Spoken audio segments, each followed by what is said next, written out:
He was a man trained to protect one of Kenya's most prominent families, a disciplined, respected officer.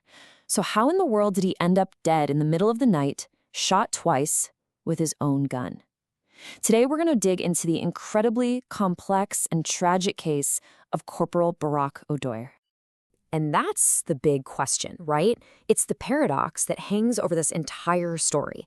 What at first glance seems like a crime report quickly turns into this tangled web of conflicting stories and just so many unanswered questions. So let's go back to the beginning, back to the night it all went down.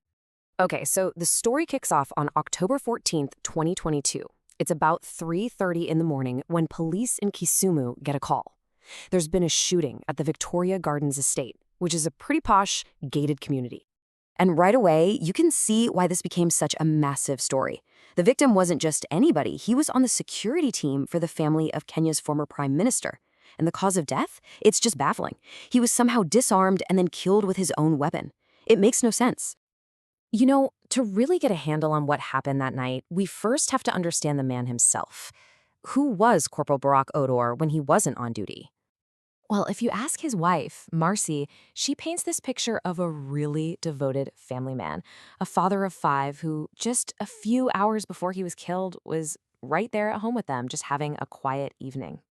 But then there was this whole other side to him. At his favorite local spot, Donda's Bar, everybody knew him by his nickname Jirha. They describe him as this incredibly social, happy guy. You know, the kind of person who is friends with everyone. And this is where the puzzle really starts. Professionally, he was a super disciplined officer, 18 years on the job. In fact, get this, the employees at the bar he went to for years had no idea he was even a police officer, let alone that he was always armed. His professionalism is what makes the events of his final hours just so confusing. So the big question is, how do you get from a quiet family man and a disciplined officer to a fatal showdown? Well, the timeline of that fateful night really begins with one phone call that changed everything. So at 10 p.m., a call comes in from his friend, Donner Ajang. Fast forward a few hours, it's way after midnight, and now Barack is driving his car. He's got Donner and a woman named Marilyn Auma in the back seat, and they're all headed to Marilyn's place in the Victoria Gardens estate. They get to the estate at 2:40 a.m., but the night is a long way from being over. This is the moment where everything is about to go horribly wrong. A simple drop-off is about to turn deadly. About 20 minutes after Barack's car gets there, another man shows up. His name is Collins Okundi. He manages a local place called Club's Signature, and he arrives on foot, walking right up to house number 55. Now, according to Marilyn Auma, and remember, she is the only eyewitness who's testified so far, she says she was inside when she heard some kind of commotion. She goes outside and sees Barack, Donner, and this new guy, Collins, in a confrontation. And then she says she saw something that must have been shocking.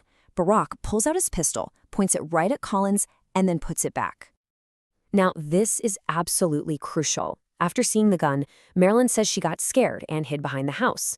A moment later, she hears a loud sound, a gunshot, but she insists she did not see who fired it.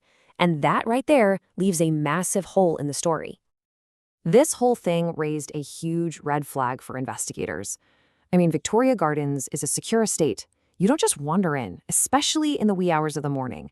So how did Collins get past the guards so easily if he was a stranger? Well, here's the twist that came out in court, and it's a big one. During cross-examination, Marilyn Auma admitted something pretty stunning. Collins, the man whose connection to her seemed unclear, had actually been at her house earlier that very same day, and he left with a key to her back door. Collins Okundi was arrested 2 days later, about 155 kilometers away, and guess what he had on him? Barack's pistol. He was charged with murder. And that brings us to the courtroom, where 2 very, very different stories are being told. So on one side, you've got the prosecution. They're arguing this was a planned, cold-blooded murder. They point to the fact that Collins fled the scene and was found with the weapon. But the defense? They're pushing a narrative of self-defense, leaning heavily on Marilyn's testimony that Barack, the trained officer, was actually the first one to draw a weapon during what they're calling a scuffle. And as this trial just slowly creeps along, the facts only seem to create more questions. For Barack Odor's family, this agonizingly slow legal process is offering very few answers and almost no sense of closure. Just think about it for a second. What was the real relationship between Collins and Marilyn? What was that scuffle actually about? Why have both Donna Rajong and Marilyn Auma, the two people who were with Barack in his final moments, refused to talk to the media about any of this? And the biggest question of all, was this a planned attack, or was it some kind of love triangle that just spiraled tragically, horribly out of control? In the search for those answers, the whole process has been just painful, and that brings us to this one simple, shocking number. In the years since this happened, and after 3 different judges have handled the case, only 1 prosecution witness out of 5 has actually taken the stand. For a family now left to care for 5 children, justice isn't just delayed, it feels impossibly far away. So as they wait, the biggest question isn't just about who pulled the trigger, but whether the full true story of that night will ever really see the light of day.